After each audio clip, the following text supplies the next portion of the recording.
Hi, my name is Brian Markman. I'm Director of Education from SAE Institute in Los Angeles. And today we're going to talk about making house. More specifically, making chords inside of Logic Pro X. Now in the other video we talked a little bit about MIDI effects and how we could use those to create chords for you.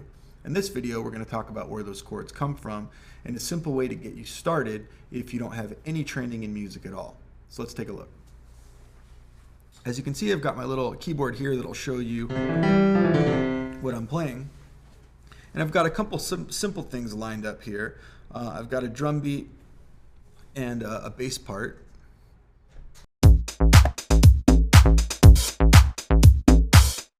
Nothing major, just something to get us started, right? And the bass line is really, really simple, so that way we can follow along with it. So if we look at our keyboard, sorry.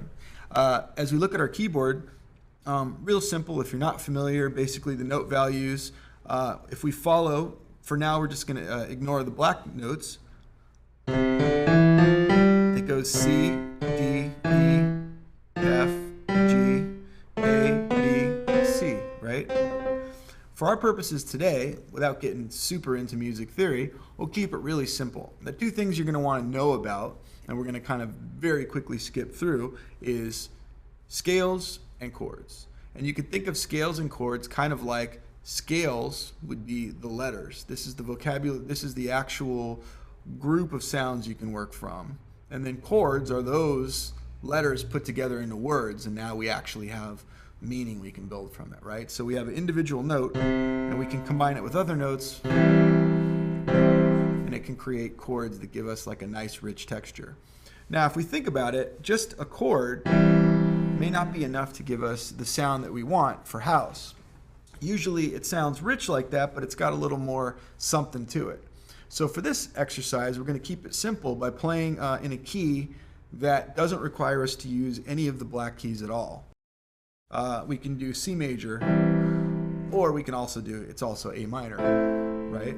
So what we're going to do here is, if we just count, we can start at any of our notes, and if we count 2 white keys over, right, that's what we call the third, and we count 2 more white keys over from that, that's the fifth. That's 5 degrees up from the root, that bottom note. If we play them together, we get a nice rich chord.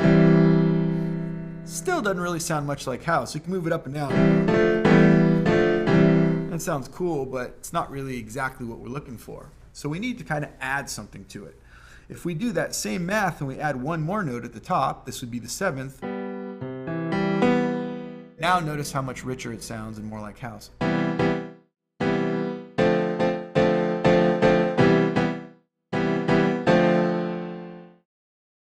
So now we're kind of getting in the ballpark of what we'd like to do. The cool part about this shape is you don't have to know anything about music. And if you play it anywhere on the keyboard,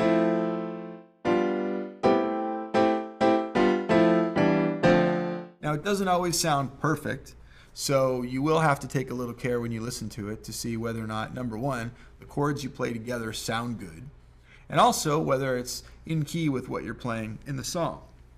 Now, in this particular case, what we're going to do is double click the bass that we've got, and if we solo the bass, oops, let me do this.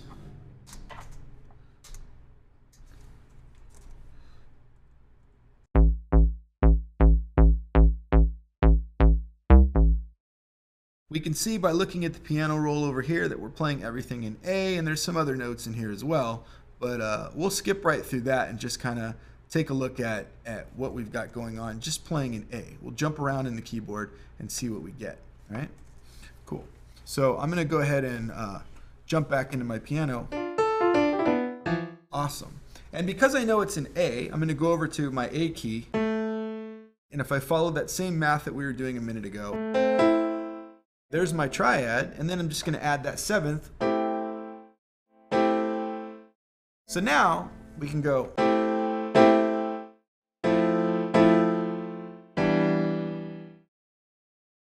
That sounds pretty good. I can also go.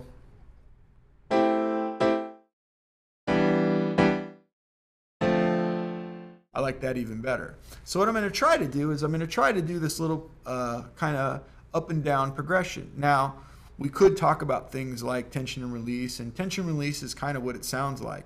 If you think of it as a metaphor, as if you were to tip your chair back and you're sitting in a regular chair with 4 legs, that off-balance feeling you have, that's tension. When you put the legs back down on the floor, that's release.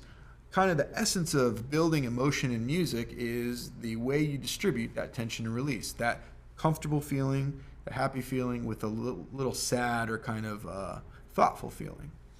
Now in this particular case, the cool thing is as we move around the white keys and we play these chords, you'll notice that if you look at your transport up here, as we're playing them, it'll show us what chords we're playing. If you don't have this, just go over to whatever symbol is showing here and go down to custom, and now you'll be able to see it up here where it says no in.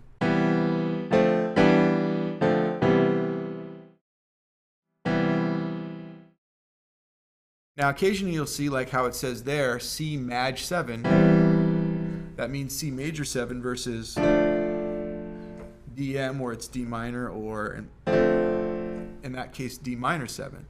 Don't worry so much about the majors and the minors. We can leave that for when we do a serious music theory talk. This exercise allows you to just play up and down, majors and minors, and it'll all sound good together. You just have to combine it for what kind of sound you want to use in your song. So I've kind of arrived at this thing that I'm happy with.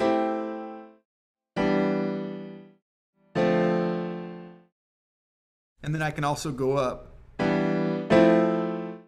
So what I think I'm going to do is that up is happier.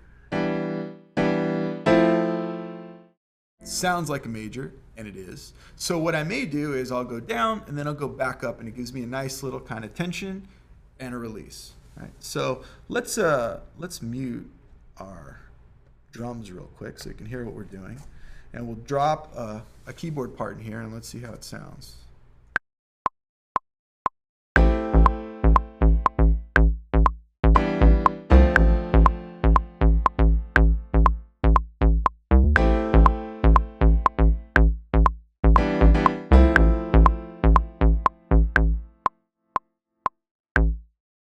Cool, that's not bad. I'm going to double click it, just go into the piano roll, grab all those notes with Command A, and just hit Q to quantize them. Over here, my default quantization is set at 1/16. If you don't know what quantize is, pretty simple. Just takes your musical performance and then snaps it to a grid, and that grid is based around time and musical timing equally, right? So as an example, right now, from the beginning of the song, it starts counting off in my quarter notes, 8th notes, 16th notes, and so on. If those aren't real familiar with you, you can go through and you can program notes on your piano roll, and you'll start to hear how individual values, quarters, eighths, and all these others fit together and will make more sense musically for you. So let's listen to those together.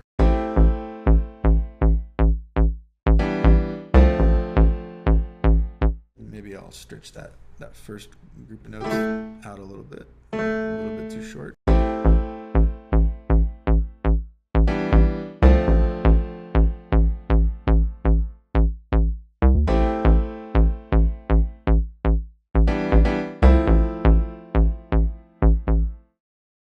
Not bad. All right, so we've got a nice little melody going. Okay. And what you could see was I could kind of play whatever I wanted. I just wanted it to sound sort of happy and upbeat when I got to the end of the phrase. So you can kind of move around.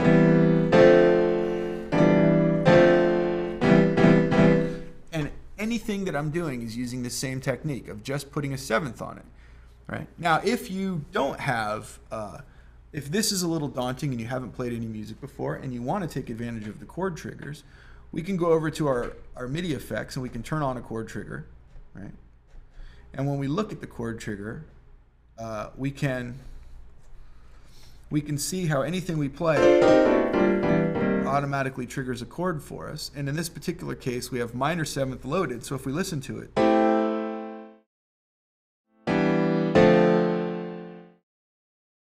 sound familiar? But what I can't do is go up. Notice how, even though going down it sounds perfect, that That's because going down, I'm playing a minor, and going up, I'm playing another minor, and it needs to go to a major to fit in the key that we're playing. So don't worry if you do use the chord effects and that doesn't work for you. Occasionally this will happen. This is sort of the nature of using any of these plugins. But as you play them, you'll hear things that sound weird, and you can kind of course correct as you do it. So let's listen to what it sounds like all together and see how it did.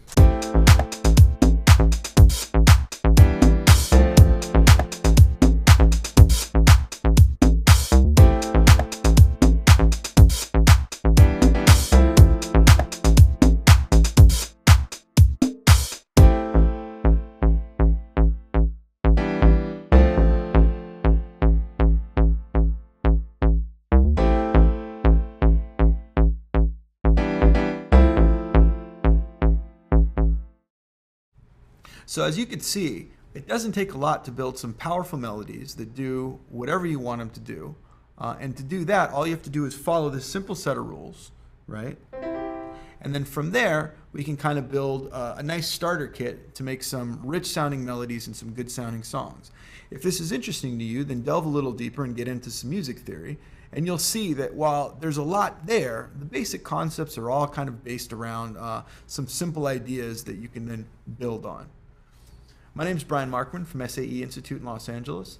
Thanks for tuning in, and hopefully we'll see you soon.